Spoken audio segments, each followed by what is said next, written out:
আরে ভাইজান, অবশেষে সিলোট এলাম রে। গাড়ি থেকে নামার লগে লগে চায়ের গন্ধ আইতাছে নাগত। এই শহর এক্কেরে জকমুক করে রে ভাই। রিক্সা তো উঠছি, বাতাসে ফ্রেশ ফিলিংস আসতাছে। ভাই, পাশি রেস্টুরেন্টে বাত মাছ খেলাম, মরি। এত মজা খাওয়ান তো কালে খাই নেই।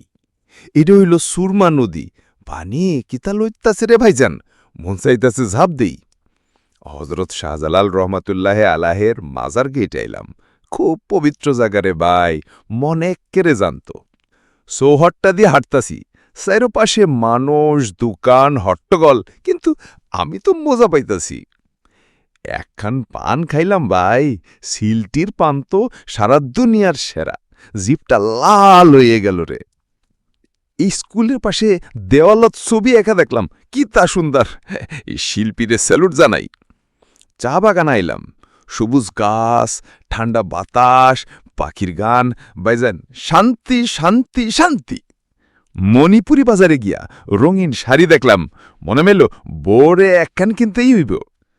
একটা নারিকেল বালাইলাম, ঠান্ডা পানি খাইয়া গলা এক্কেরে টনটনা ঠান্ডইয়া গেল।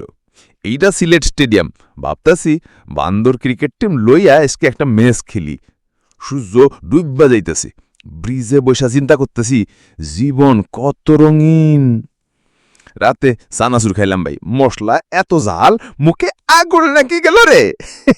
ভাইজানরা, আজকের ব্লগ এইখানেই শেষ। সাবস্ক্রাইব কইরা ফেলান, পরের বার নতুন জায়গায় ব্যাখ্যা হইব।